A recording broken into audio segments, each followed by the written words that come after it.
Julistina NPM 1931060028. Baiklah, di sini saya akan melakukan review jurnal.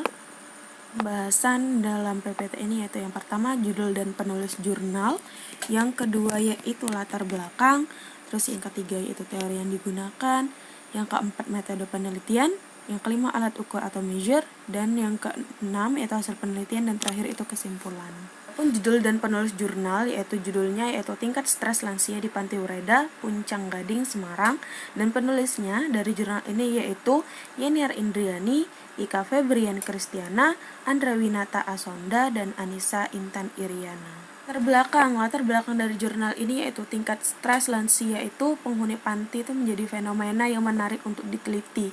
Karena apa? Gambaran mengenai tingkat stres dan faktor-faktor penyebab atau sumber stres bagi lansia di panti ini dapat memberikan manfaat bagi peneliti dan juga pihak-pihak di sekitar lansia untuk membantu mereka menjalani masa tua yang bahagia, karena stres itu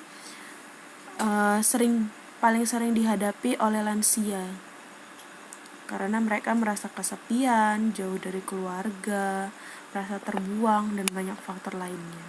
Teori yang digunakan dalam jurnal ini antara lain yang pertama yaitu pengertian dari masa dewasa akhir, di mana masa dewasa akhir itu yaitu merupakan masa di mana banyak terjadinya penurunan baik di fisik, kognitif, maupun yang lainnya itu mengalami penurunan. Nah, terus yang kedua, teori yang kedua itu yang digunakan yaitu perkembangan fisik dan kognitif pada dewasa akhir. Mengapa digunakan? Karena perkembangan fisik dan kognitif pada dewasa akhir ini kan mengalami penurunan. Contohnya itu seperti kalau perkembangan fisik itu kulit mulai mengendur, terus penglihatan menurun, pendengaran menurun, dan lainnya. Nah, dan pada kognitifnya itu mengalami penurunan. Contoh itu seperti kecepatan dalam memproses suatu informasi itu mengalami penurunan atau lambat dalam penerimaan informasinya ini. Nah, apabila perkembangan fisik dan kognitif pada dewasa akhir ini tidak diterima oleh si lansia, nah ini bisa juga menimbulkan stres pada lansia tersebut. Nah, yang ketiga yang jadi pokoknya yaitu stres pada dewasa akhir. Nah, stres pada masa dewasa akhir ini sering terjadi pada lansia yang karena perkembangan fisik dan kognitif dia tidak menerimanya, itu juga bisa menjadi beban pikiran dan akhirnya membuat jadi stres.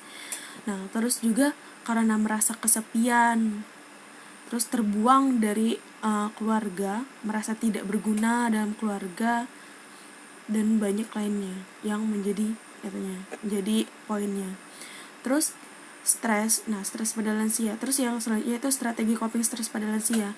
Nah, strategi coping stres pada lansia ini perlu karena itu suatu strategi agar stres itu bisa diolah. Stres itu enggak lama-lama jadi buruk.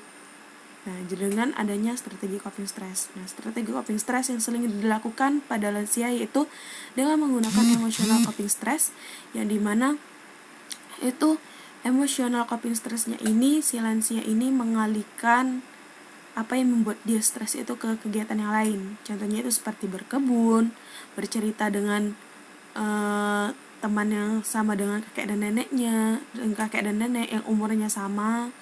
Terus juga lebih banyak berzikir, mengingat Allah tuh. Itu termasuk dengan emotional coping stress. Yaitu metode penelitian. Nah, metode penelitian dalam jurnal ini menggunakan metode penelitian eksperimen, di mana itu jelas ya bahwa si peneliti itu melakukan penelitian itu selama 1,5 bulan dengan memanfaatkan waktu kunjungannya itu setiap hari Jumat itu datang ke panti. Selanjutnya yaitu alat ukur atau measure. Nah, alat ukur yang digunakan itu skala stres yang diadaptasi dari Stress Assessment Tools, Self-Assessment Health Promotion Program Work-Life Staff Alameda, USA. Dia menggunakan skala stres.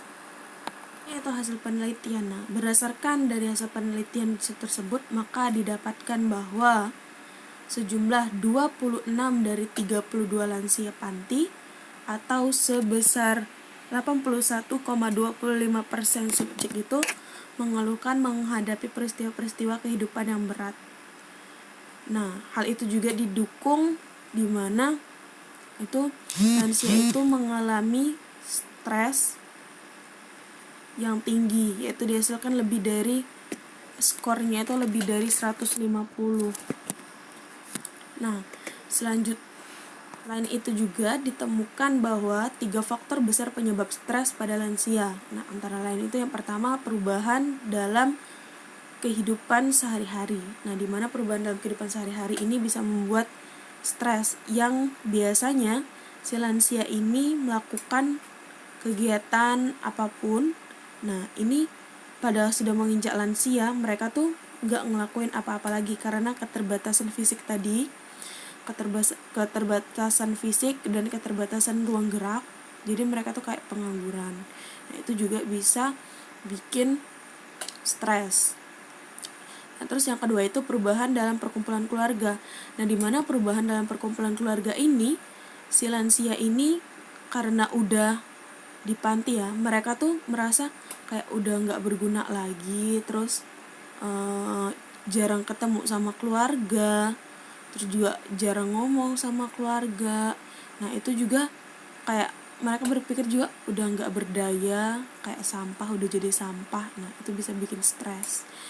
Nah, padahal sebenarnya keluarga itu merupakan faktor pertama untuk mendorong lansia itu menjalani sebuah kehidupan yang bahagia.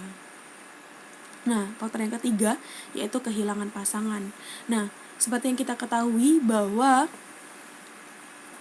pasangan itu merupakan motivasi terbesar suatu lansia untuk tetap menjalani masa tua bersama. Nah, dengan kehilangan pasangan, mereka tuh kayak kehilangan buat teman cerita, teman berbagi. Jadi kayak mereka tuh nanggung semuanya tuh kayak ditanggung sendiri gitu kan.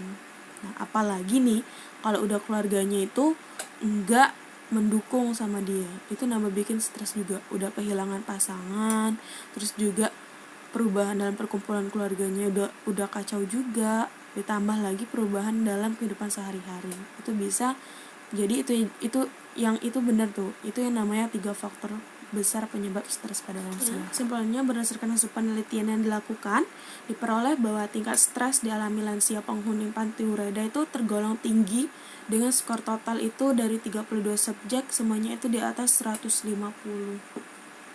Nah, adapun faktor-faktor penyebab stres itu yang pertama itu perubahan dalam kehidupan sehari-hari, terus perubahan dalam perkumpulan keluarga, kehilangan pasangan.